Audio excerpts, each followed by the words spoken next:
Good evening, everyone. Erev Tov. Good evening. So this was designed as in memory of Rabbi Leon Kroner, Zichrono Livracha, who, as you know, was the founding senior rabbi of Temple Beth Shalom, and served from 1944 to the time he had his stroke in 1984, and then lived on until 1996. So he was born in 1917. So my question to you is, from a Jewish standpoint, what was going on in 1917? Mark knows, of course, because he knows about Jewish history. The Balfour Declaration. Okay, very good. And you're right. That was the year of the Balfour Declaration. And as you know, that was the first international validation by any authority outside of a Jewish authority on the right of the Jewish people to have a homeland in what at the time was called Palestine. It didn't designate borders. It didn't designate anything beyond that statement. It's a fairly simple statement, and it was still greeted by the Jewish world as one of the most important statements that had ever been made in this area that we now call Zionism, which was still a very young movement at that time. It had only been around officially for about 20 years when it was founded at the end of the 19th century. So what was the situation of Jews at that time? Where did we live?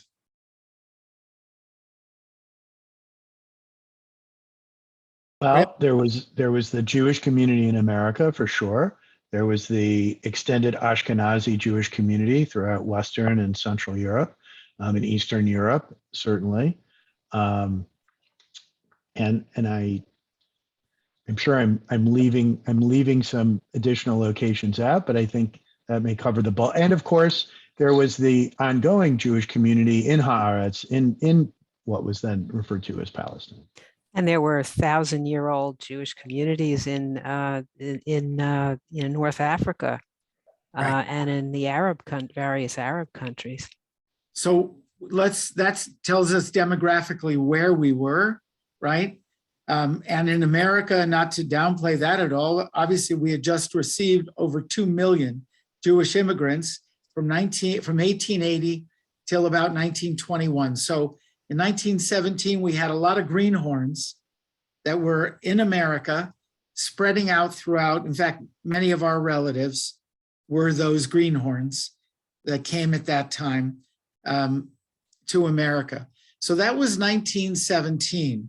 Rabbi Kronish was, as his generation, a child of the Depression, right? As a teenager, he was in the 20s. The very end of the 20s, his bar mitzvah would have occurred around the crash of the Wall Street, a little after it. In the 20s, he experienced with his family the Depression, which was a worldwide depression, not just America. Depression, as we know, in Germany was enormously impactful and all around Europe. And in America, 25% were out of work. Bread lines were everywhere. And then came World War II, right? As Alice just said, World War I was when he was a baby, right? So that would have been at 1917, 1918, 1919. But then came World War II when he was a young adult in rabbinical school. He was ordained in 1942. At that time, of course, the Holocaust was fully in swing. The Wannsee Conference had occurred in 1941. They were already in the process of killing over 1 million Jews. In 1942 to 1943, about 1.7 million were killed during that 1 year. So all of this was happening. Reports were starting to come out. Rabbi Kronish's family was from an area in what is now the Ukraine. And near Lvov today, They were caught up in it. His family and the village that they were from were wiped out by the Nazis. And when he was ordained by maybe the most Zionist rabbi in America, Stephen S. Wise. Stephen S. Wise had set up his own seminary in New York called the Jewish Institute of Religion, because the Hebrew Union College was not a Zionist institution. It had Zionism, it had Zionists, but it also had anti-Zionists. And the Reform movement was split at that time. Stephen S. Wise was a fervent Zionist, and he wanted a seminary that would appeal to all denominations, particularly conservative and Reform, but Zionist. So Rabbi Kronish and Rabbi Lehrman were ordained in the same class of 1942. Rabbi Lehrman, at the behest of Stephen S. Wise, Stephen Wise was trying to build Jewish community down here in Florida. So he asked Rabbi Lehrman to come down here and take over a small conservative synagogue, which he did. That became Temple Emmanuel, as most of you know. And then 2 years later, he urged Rabbi Kronish to come down, and Rabbi Kronish came and found this little teeny synagogue of less than 100 members on 42nd Street, and it became Temple Beth Shalom, also very Zionist. Again, it was founded out of those principles.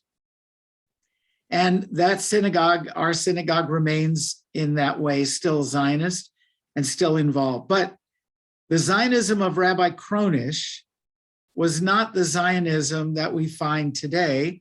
Israel didn't exist, right? When he came to Miami, it was at least 3 years later before the 1947 mandate, and then another year before the War of Liberation, and until the final UN partition was established in 1949.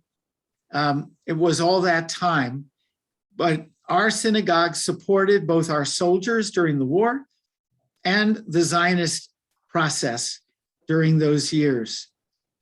It was a very emotional time. It was all caught up with the saving of Jewish lives. It eventually came to be the slaughter of European Jewry as it came to be known, of the Holocaust after 1945. The reports were beginning to pour out. And so the Zionism of that time basically solidified the Jewish world. Even anti-Zionists either shut their mouths or agreed that there was a reason for the state. And in the 1950s, it was really a very pro-Zionist time. And in Israel, they were struggling to survive. They were absorbing 2 million immigrants, 600,000 survivors from the Holocaust, and about 1.5 million from the Arab countries, the community from Iraq and Morocco and Yemen, those communities, Iran, Saudi, all of those communities were coming in, right? So Israel itself was in great need. It needed money, needed food, needed infrastructure, it needed everything. That's when Israel Bonds was founded. It's when the federation system began gearing up. All of the drives for Israel took place at that time. And in America, we were, and the Jewish community was really united in helping Israel survive. And then after 1967, something occurred in the American world that shook many Jews up. And that was in May of 1967. Israel felt that it was about to endure a potential second Holocaust. It thought in May, as the United Nations pulled out, the Straits of Tiran were blocked, United Nations pulled its troops out, its peacekeepers out. America would not sell us additional weapons. France, who had been our weapons seller, was holding shipments of Israeli weapons. The Israelis themselves were afraid that there would be a mass slaughter. The Arabs were threatening invasion once again, but with greater numbers and with the support of the Soviet Union. And then a miracle happened from the Jewish perspective in 1967. 6 days later, Israel had inherited this enormous territory, including the Golan, Sinai, and Judea and Samaria, or the West Bank and Gaza. Now, from that point on, there has not been unification among Jews about the support of Israel. Up through the 73 war, we were still semi-united. It was kind of the afterglow of that war, of the 6-day war. But there were a lot of Jews who were starting to say, this territory, it should not be kept. By the way, Ben-Gurion said that. Ben-Gurion said they should give it back immediately. We don't need 2 million extra or 1.5 million extra Palestinian Arabs who hate us to be in that territory. We need to solidify what we have. He wasn't the only one. After 73, the split was even greater. And then as we continued on, there were all kinds of ups and downs. But what's been happening since 73 is that instead of all of these heights, we've been having a lot of depths. We had Lebanon, the quagmire of Lebanon that dragged on from first 1978 in the Litani incursion, then the war in Lebanon in 82. Then it went on until the year 2000. We've had the incidents with Gaza, we've had the uprisings, the Intifada. So all of these things have shaped a part of our community that questions all kinds of aspects of Israel, right? And to give you just one little example of the change of how we really viewed Israel in 1980, because many of you remember it, but I'm not sure you would have thought of it this way. We think of the older generation, and that would have been Rabbi Kronish's generation. This is a book called Can We Talk About Israel? It's by Daniel Sokach, who is the head of the New Israel Fund. And if you want to understand, I've recommended this before, the book is a very good book at showing the spectrum of the way various Jews view Israel from the right to the left. But this is an incident that shaped his life. It was 1980s, Lincolnwood, Illinois, a townhouse drifting past the deli platters and kibitzing relatives. I heard an old great uncle hold forth on Israel to a group of young cousins. I walked over to listen, my own recent experience in Israel still shimmering in my head. He was fulminating about Israel's enemies. If Israel were destroyed in a nuclear attack, he hoped that it would take the rest of the world down with it. Astonished and vaguely terrified, I spoke up, quote, "You mean you hope Israel would take all its enemies down with it, right?" He glared at me with an irritated look old Jewish guys of his generation reserved for idiots. Quote, "No," he said, "I hope the whole world will go up in flames if Israel is destroyed.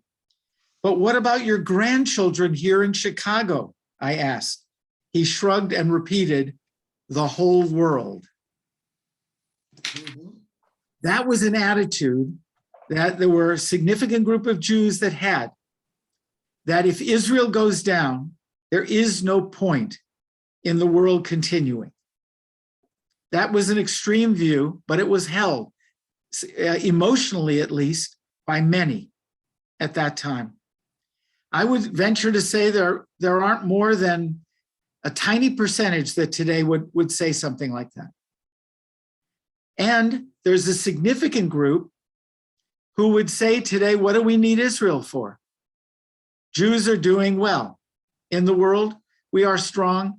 We don't need Israel anymore. And some would argue, well, maybe we need Israel for the Ukrainian Jews.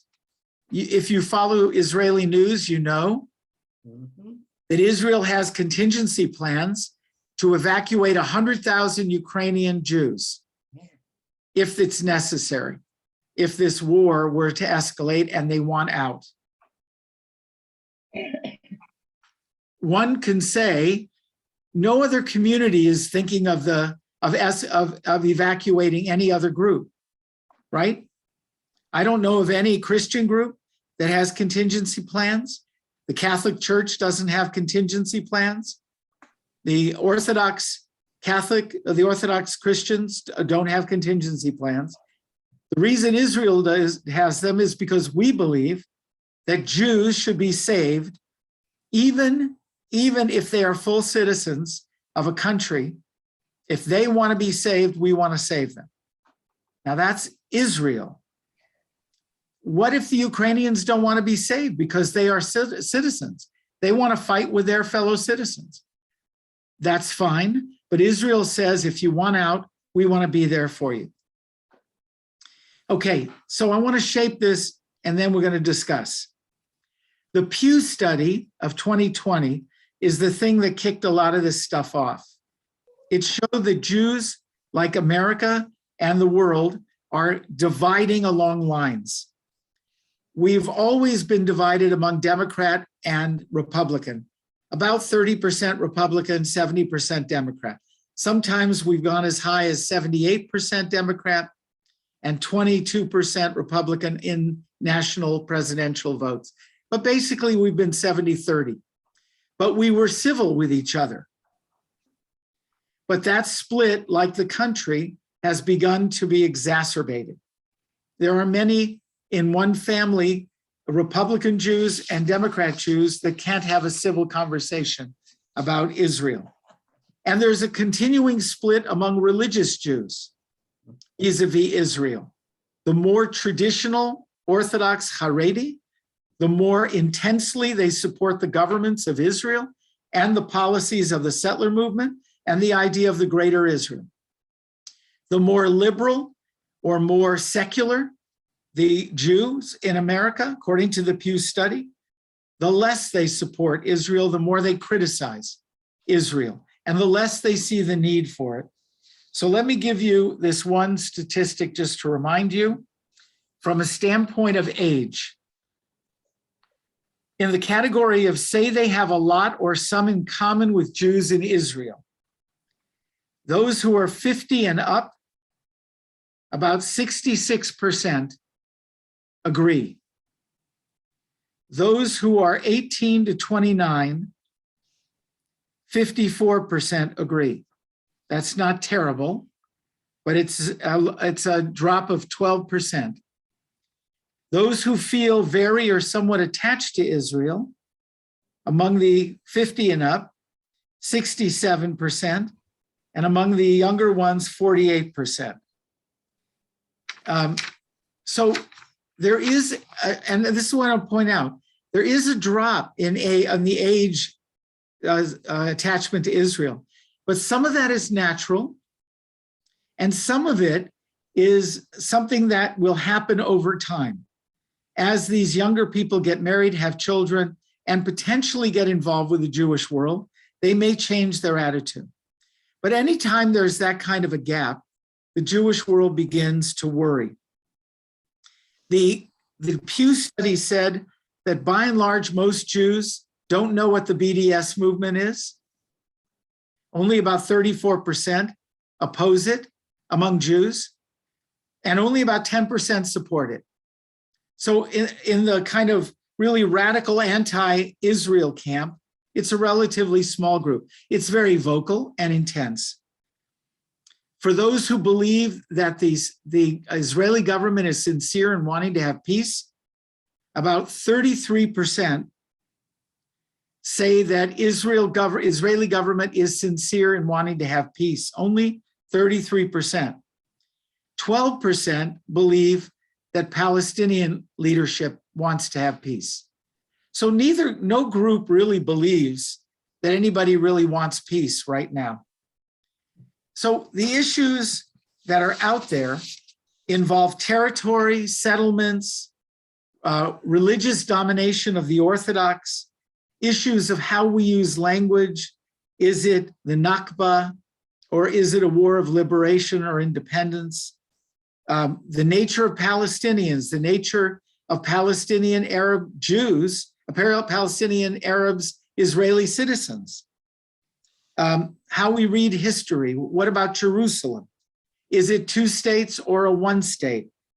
And about the holy places. And then there was within our community, the notion of what do we think about Zionism? So I'm going to ask you, where do you come down? Or what do you hear out there about the criticisms of Israel? This is an open one, and this is discussion. So now you can unmute yourselves, raise your hand. I'll be happy to call on you.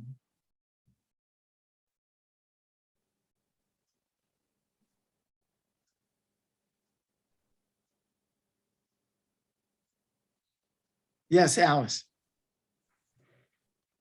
All of my friends, and I really mean all of them that I know of, feel that we support Israel regardless of what happens. And we listened to a sermon that you gave maybe 20 years ago where you said, even if you disagree with Israel government, we still love Israel and we keep it to ourselves. We don't discuss any kind of negative factor from Israel with people who don't agree with us. And I've always taken that to How much heart. I've grown, Alice. Well, Yeah. It's a very rough thing. I mean, can you tell me what year the settlement started? Settlements actually started the year that is after 67. The first settlement was that year. It was started 67, 68, right, Mark? I'm pretty sure that was the first one. It was under a labor government. And in fact, the settlement movement was labor and Likud, is every government has supported it to some degree. To me, I mean, that's when our problems really began. That's when a lot of people had opinions. Even when I went to Israel in 2003, we talked with Danny, our guide, about the settlements. And, you know, each time they go further and further, we make more enemies. That was Danny Cohen. Yeah, Well, Danny Cohen lived in a settlement. I know he did. And he was a secular Israeli. And most of his community was secular Israelis. Well, it was a settlement. Yeah. Anyone else have heard anything or feel anything or have sense? Oh, there's a little hand up with Linda. Look at that little hand. Is that you? Oh, no, that's me. That's my hand. Yes, Amy. Well, I think, Alice is fortunate that you're surrounded by people who have that view that, we need to support Israel no matter what. I'm unfortunately surrounded by people who hold the opposite view. Partly, I'm thinking in terms of younger people who have subscribed to, without going into detail, I don't know how many of you are familiar with the intersectionality theory, but even without getting, it's kind of complicated. The feeling is that Israel behaves abhorrently in a variety of ways.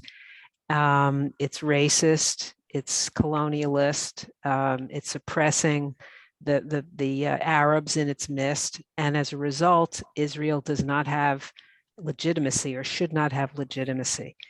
And it's very, very difficult to have that conversation with people because, as Rabbi suggested, I mean, it does become very emotional. And it is not just young people, but that's where this is most intense in my experience. The the basic problem, as I see it, with that argument is that if we held all nations to that same standard of, abhorrent behavior means that you have no right to exist, well, then something like half of the countries in the world have no right to exist. Including ours. Including ours, right? Sure, you can make that argument, absolutely. And yet that's never the argument. The argument is always, and when I'm talking about among Jews, the argument is that, that within this population of Jews, that Israel should not exist. It has no legitimate right to exist because of what they consider abhorrent behavior. And there's another piece of this that I hear all the time, and that is that Israel is an inherently racist state, and that's really come up as a salient issue since the passage of the, what was it called, in the Constitution, and it's basically a few years ago that the notion of the right of return was memorialized. You know what I'm talking about? What was it called? I have a note here somewhere. The right of return was 1951. Yeah, no, I know that. Are you talking about the nation state bill? Oh, That was a few years ago, and the attack against Israel at that point, and since that point, one of the attacks has been that that it's a terrible thing to assert Jewish supremacy. That by definition, Jewish supremacy means Israel today is a racist state.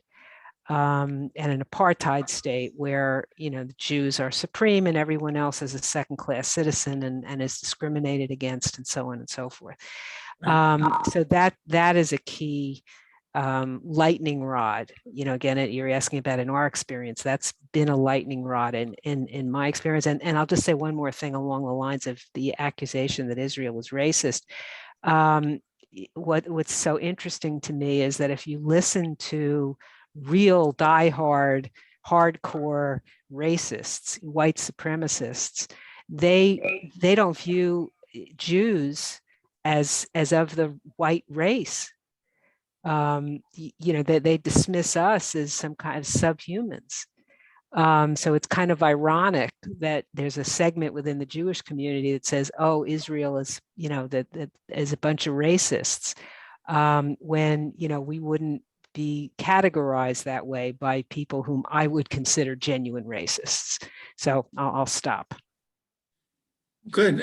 Yeah, I mean, those are some of the arguments, and a lot of it has to do, I think, there's language issues, because for instance, even during the anti-apartheid movement with South Africa, there was nobody that I know was saying there shouldn't be a South African state. I don't remember anything in that movement, and I remember being actively involved in boycotting, as many organizations were, and many synagogues, South Africa, in support of the Black citizens of that country. I made I was part of a rabbinic mission that went down there to meet with the Jewish community in South Africa, and they were against apartheid. But no one was saying dismantle South Africa. They were saying give equal rights to all South African citizens. The question of South Africa as a country, its legitimacy, was not the question. I don't know anyone that's saying that China, that its legitimacy is questioned because it is a totalitarian state, or Russia. Even, with what's going on now, no one's saying if he invades Ukraine, the state itself should be dismantled. You can argue the government should be dismantled. That's what we did to Germany, right? And Japan.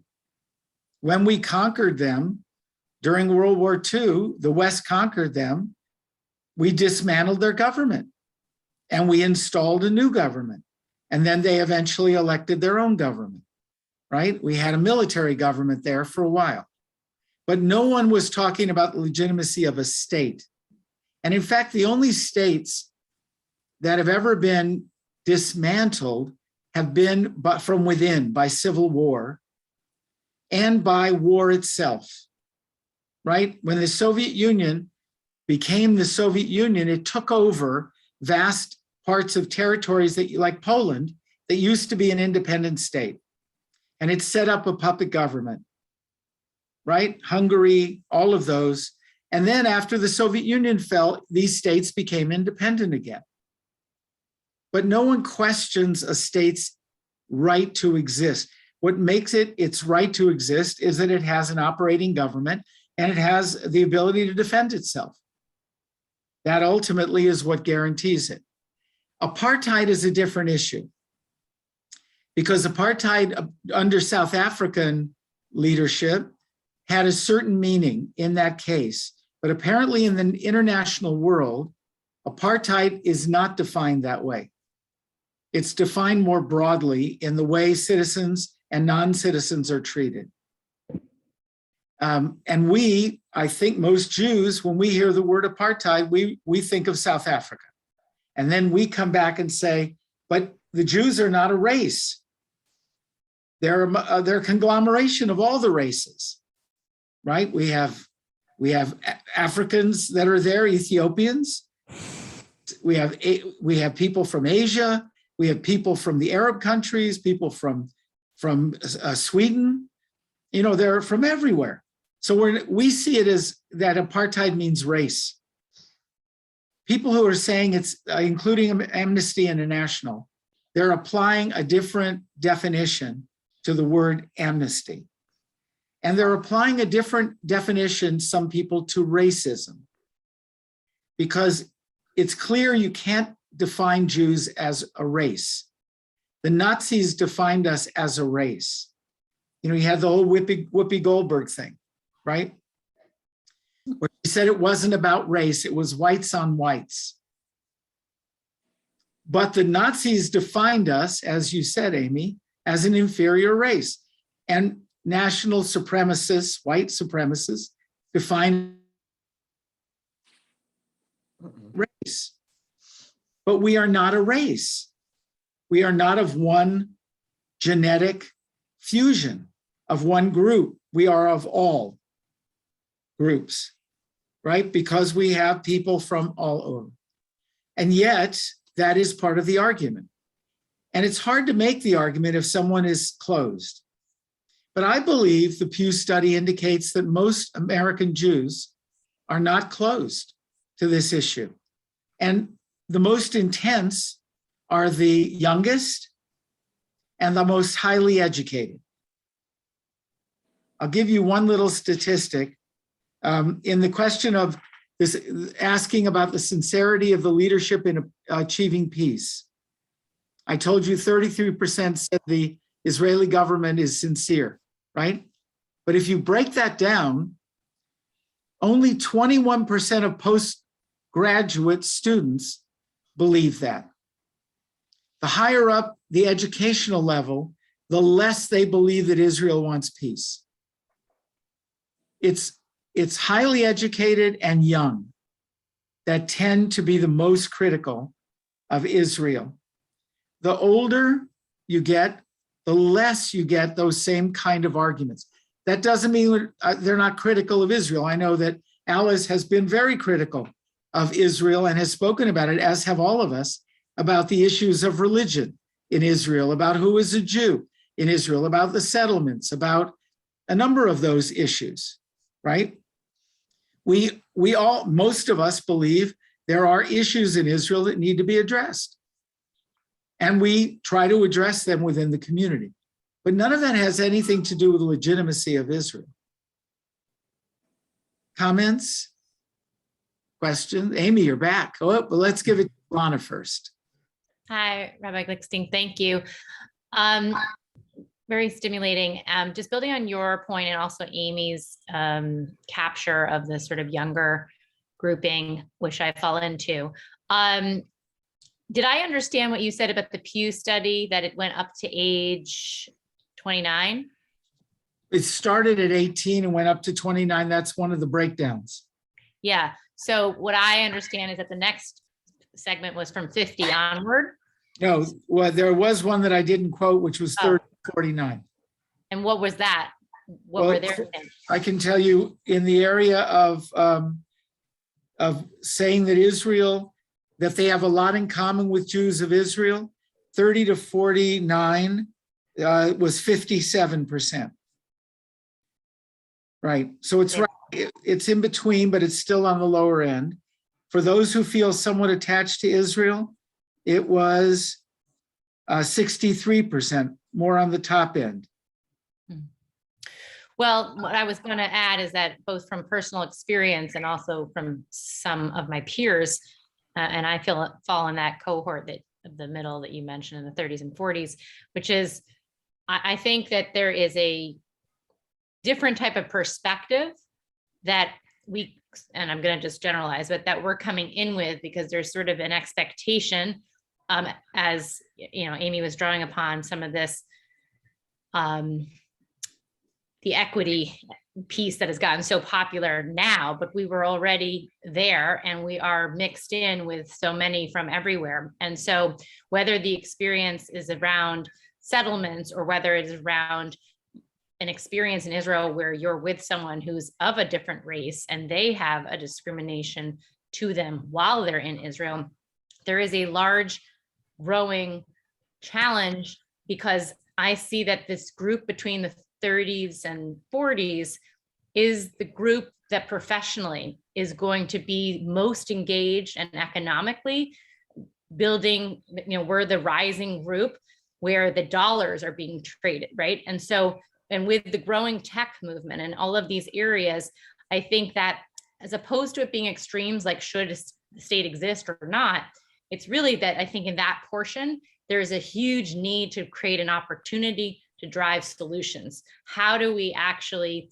because we're going to be engaged, it could be personally, professionally, business, economics, government, and the youngest group, which might be, you know, in part of your survey, they're still coming up. So they're not yet in enough like economic prowess, I would say, and stature. Some of them are, but the issues will rise in different ways when we're engaged business-wise and we're having our own challenges, literally face to face with peers who might be part of like a team or otherwise. So I think it's a new, somewhat newish dimension, picking up on obviously historical elements. And so I just wanted to throw that out there to both agree with what Amy captured, but also to say that I hope it is not just should something exist or not, but how do we take somewhat of the potential power of the seat that we could be in to help build a new avenues, new ways to be, because it is very threatening if we are trying to be both an intellectual class and a business class, and we aren't presenting ourselves with an equity, you know, state essentially, Right. and a place that others feel, whether they're Jewish or not, whether they feel that they can be engaged with it. Right. You know, equity is a really difficult issue because there is no, I don't know any state that treats equity across the board. From, let's take Saudi Arabia, that doesn't allow any non-Muslim to be a citizen, any non-Muslim, right? That would be one end. We have a friend that lives in Denmark and has lived there for 50 years, and she just was able to get her citizenship, partly because it's so difficult to become a citizen of the state of Denmark. They are not very generous in welcoming new citizens. So is that an equitable system? You know, or if you were to take Israel, which in some ways is very equitable with gay and lesbian issues, and treats gays and lesbians marriages the same way they treat liberal Jewish marriages as either, right? So when you start to, and then if you take color of skin, so Ethiopian Jews are given automatic citizenship, but the Sudanese who came there seeking refuge but are not Jewish, they kept them separate from the country, and in fact, they put them into detention. So equity is a hard issue in America. We look at equity here. Are African Americans treated equally here? Are immigrants all treated equally? The wealthy that come from Europe as opposed to the ones coming up from Mexico or Guatemala? You know, when we deal with equity, the question about judging a country. Now, your issue of solution is the answer in all things. There are lots of groups in Israel and out of Israel that are working on solutions. And I have to say, the new government of Israel has actually been getting some nice solutions to some of these issues quietly. They are an eclectic group, and they've been able to begin to address a lot of internal issues that the Netanyahu government couldn't do because of its extreme view on a number of areas. And I have to say, the last presidential administration here, a name I don't mention, to give you my position, did something really great for the region with the Abraham Accords, which had been started under previous administrations in Israel, even before Bibi, and took all of that time. And it was done through a lot of business people, a lot of connections of academic groups that had been working behind the scenes, high-tech people. And then Jared Kushner actually was able to bring them together and to solidify it. It was the right place, the right time, and they made the push. So there are solutions. They take time, and they also take governments that are willing and that the right atmosphere. But Alana, people like you and your cohorts need to be there so that when the time is right, we can have solutions. That's true in America too. You know, the infrastructure bill should have been passed decades ago and it kept getting pushed out and pushed out. Obamacare should have been decades ago. It should have been so many. I mean, you need to keep pushing until the government that is a democratic government can find the right way to make it happen. And it needs all of that support. And that's why I personally think it's okay that we have groups that that push, like J Street, right? I support the New Israel Fund. I also support Federation, and I support AIPAC. I think all those groups together are coming at it in the right ways from different angles, and that ultimately we may be able to make something happen. Yes, Fred. I'd like to say something about the fact that most young Jews go to college. I imagine it's very high percentage. And I understand, and it may or may not be true, that the rich Arab countries are supporting professorships and such at American universities, which attract people who are hostile to Israel.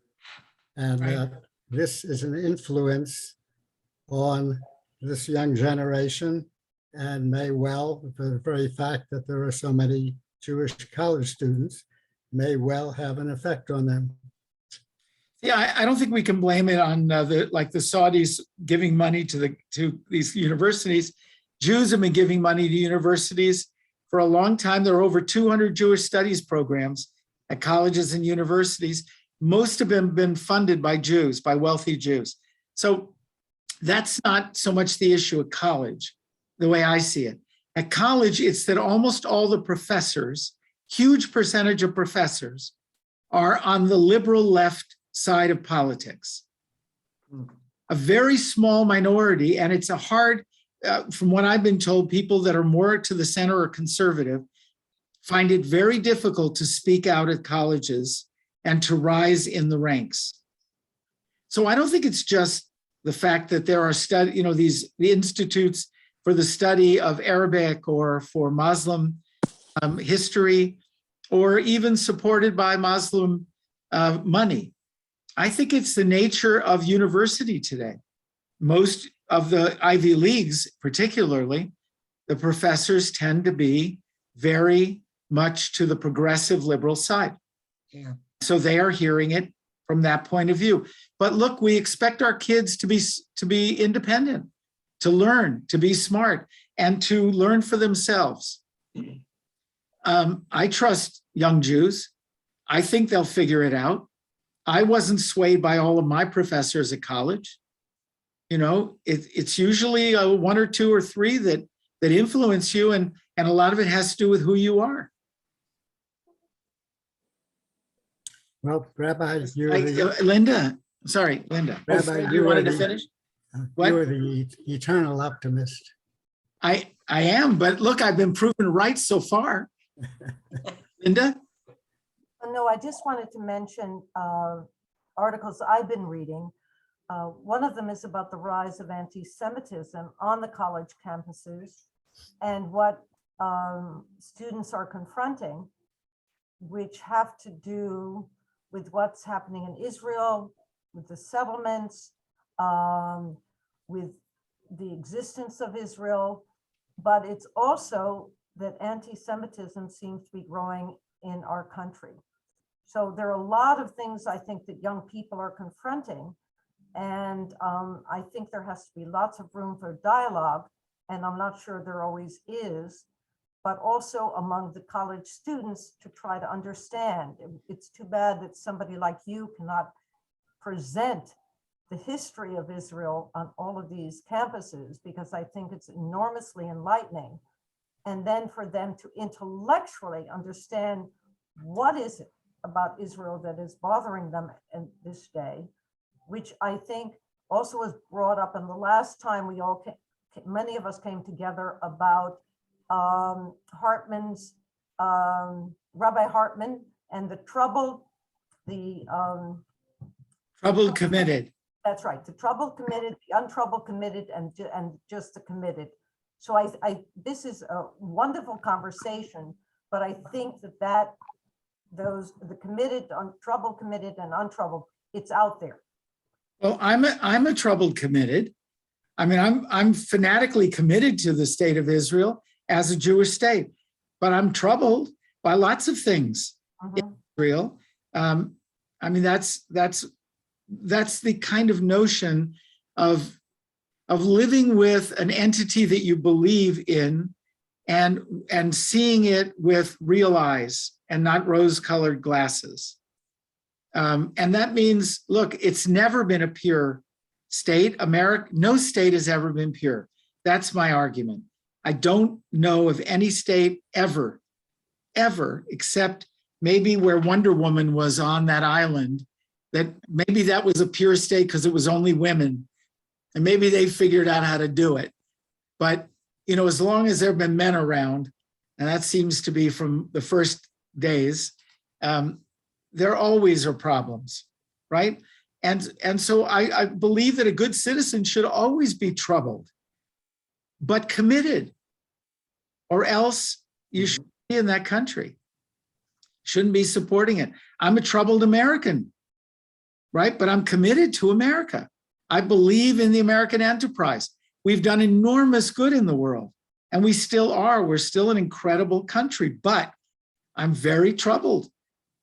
And I feel about Israel that it is miraculous what they've been able to do in very few years, 74 years this year, right? This is the 74th year of the state of Israel. It's been, and it's 9.2 million people, and it's been able to do incredible things, but I'm very troubled by a lot of aspects of it. Yes, Amy. I guess as the conversation has gone on, I've been thinking, I've wanted to respond to different pieces of it at different times, because I think this is, like as Linda was saying, I think this is a fabulous conversation. But the one thing I did want to say is, you know, when you talk about the troubled, committed, or just feeling troubled about the state of Israel, I think it's relevant to consider what we or others or young people in particular are troubled about. And I think that changes over time. And one of the things that younger people, and they're very much in that cohort of students at Ivy League universities, in high-powered programs and so forth, that they seem to be very, very troubled by Jewish supremacy, by the fact that Israel is unabashedly a state that was founded by Jews for Jews. That you were mentioning right at the beginning, Rabbi, that that Israel is looking to extricate the 100,000 Ukrainian Jews. They're not offering to extricate anyone who might want to flee from Ukraine. And so, those who really have a problem with that notion, they say in a very derogatory way that it's Jewish supremacy, and isn't that terrible? So I bring all this up because I did want to read you all a quote that I happened to find for some research that I was doing. And this is Amos Oz, okay? And what he said was this: many of us might not indeed feel comfortable with the idea of Jewish supremacy, but the very purpose of the state of Israel is for Jewish people to have a legal right to a sovereign existence as a majority, if only in a very small democratic state. And to me, that sewed it up. So, I wish I didn't have so many occasions to use that quote, but I do, and it's to me very powerful. It is a powerful one, especially since Amos Oz was on the left in Israel. And that's exactly the point. He was Yes. he was a peacenik, and he was on the left. But my answer, whenever someone says, "Am I a Jewish supremacist?" Yeah, I am. I take care of my people before I take care of other people. I'm not embarrassed about that. I wish other people would take care of their people. Exactly. I wish that Baptists would take care of the Baptists that are in the Ukraine. I wish the Arab world would have welcomed the Palestinians instead of shunning them into camps and keeping them there. There are a lot of people that I wish were willing to take care of a people. We are not big enough to take care of the world, and we do a pretty good job of being active in all kinds of good causes around the world. But we need to also look to our history, and we have a right to survive. Why are we saving orcas in Puget Sound? Because we believe those orcas should survive in Puget Sound, and we are favoring the orcas, and we are building an infrastructure that will get them to come back. All right? Well, we needed the same thing after the Holocaust. We need a place to nurture our people so that we can thrive. And we have, and we will continue to. And maybe, when the Mashiach comes and we all are one big nation of the world and we all worship God together as one, then we won't need borders and we won't need anyone to protect anyone. And then we won't have to be protective of our people. But I'm protective of my family, and I'm protective of my people. I want my synagogue to thrive. I'd love all synagogues to thrive, but if you ask me, I make a priority, right? And in that way, I am a Jewish supremacist. I don't want to push anyone down, but I'm going to favor my people first. Michael, and then Alana. How is it different than American exceptionalism? When America says the same thing, we need to take care of ourselves first. We need to take care of our own interests around the world. And there's 15 million people. Somebody says it's about Jewish supremacy. So where does that end? What's the threat there? 15 million people? Let them be supremacists. What's that going to? How's that going to harm the other 8 billion people on the planet? It always strikes me. It's such a tiny portion of the world's population that people worry so much about it. Them being Jews being supremacists, that we're going to somehow infringe upon their rights. We're tiny. Well, but we are perceived as not tiny. When they do studies that ask people in the streets, what percentage of the United States is Jewish, many of them say half. Well, that is the perception, because Jewish names are very prominent in the arts, particularly in Hollywood, Broadway, on TV. Jewish names are prominent in politics, in philanthropy, in business, in academia, in medicine. You know, people see all of this and they go, that's what, you know, Jews are everywhere. We're not a tiny people. They don't think we're a tiny people. We know we're tiny and we know we're vulnerable. The world doesn't. Alana. Right. So you were speaking about, you know, people thriving, and I had a question and a comment. Historically, when we look back at the land pre it being Palestine, Israel, well, in Palestine time, when the first Jews came and they were beginning to occupy land, was that land fertile? Some of it was, some of it wasn't. We didn't really occupy land. You know, originally we purchased some land. We were granted some land.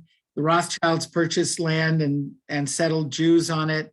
There were Jews who've lived there for centuries, who had deeds to land themselves going way back. You know, when the Ottomans ran it for 400 years, they had one system, but even before that, there were Jews living there. The only time there was never a time when there weren't Jews living in what we call Israel today. There were periods when there were no Jews in Jerusalem because the Christian crusaders slaughtered the Jews and kicked them out. Did the same to the Muslims. So there was a period of about 100 years when there were no Jews in Jerusalem. But basically, there's always been Jews there. It's been a smaller group, right? And that was true up until the 19th century when Jews started coming into the land of Israel in a number of waves. But the land itself, it was always fertile. And a great deal of it had been kind of abused over time. You know, the Ottoman Empire loved wood for its trains, and it cut down all the old forests in Palestine to feed their trains. So we lost a lot of our primordial forests during that time. You know, in the Bible, there were lions and there were bears in Israel. They actually had big forested areas, but all of that changed in the 19th and 18th centuries under the Ottomans. And then once you lose the trees, you begin to lose the earth, you know, the fertile earth. But there were always farmers. The reason for the question, and I think it's very interesting what Amy and Linda were saying in regards to, I think it's important to survey, well, any segments, but particularly this young, you know, I would argue again, the one I'm sitting within sort of 30s to 40s, about what the concerns or, you know, negative views are, because I will say that some who I know, they go beyond sort of equity, but they go into different aspects that I mean, I'm wondering if they're factual, but essentially they look at the tensions between the lands and they say, well, look at, if you took an aerial flight over Israel, it's all green. And if you take a flight and, you know, around in Palestinian territories, it's brown. And very frankly, if you do the same in the American Indian groups across the United States or the Americas, you're going to see a very similar piece, which is how can any group thrive if they don't actually have any fertile land? So beyond the reasons initially of whatever, you know, is about the division in lands, and I come from working with the food system, I think it's a really important point, if it's factual, or to ask what parts of the division are based on the fact that some land was once someone else's that may have been fertile or may not have been, and who really developed it to become fertile, because there is some folks seeing that there is either an addition to the strain or a cause of the strain, which is that we're not only segregated over here, but we don't have any land to grow anything so effectively and abundantly. And this is a proven thing throughout the world. If you don't have that, you can't really develop in a thriving way. Right. Well, I mean, look, the land Israel that the Jewish people purchased through the JNF much of it were sand dunes where nothing could be grown, they thought. And Israel, the Jews figured out how to grow.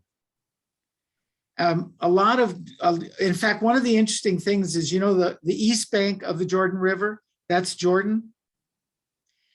They actually, if you take a picture of that from the air, it looks exactly like the Jewish sections of the West Bank. Because what Israel developed, they shared with Jordan. And the Jordanians used the same methods the Israelis used. What Israel has proven is that you can make any land fertile.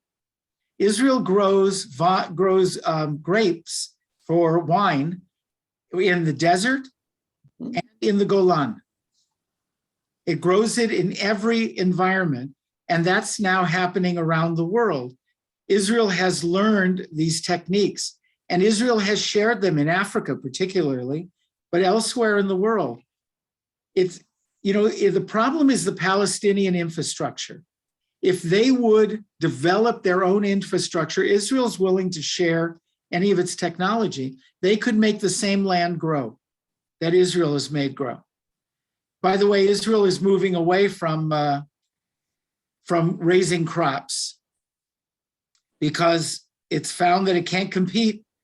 It doesn't have enough land and it doesn't have enough workers to compete with the size countries that can grow vast amounts of land, of food.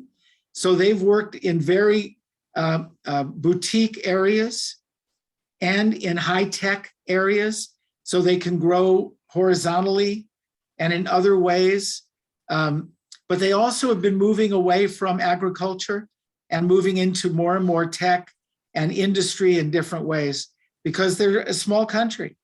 There's a limit to how much land they have and whether it's worth the effort, plus the water. Water is precious in that part of the world, particularly. It's very difficult. Anyway, it's been a conversation. I hope you've enjoyed it. And it's part of the continuing conversation of our wonderful Israel Committee. So thank you, Jonathan, and thank you, Michael.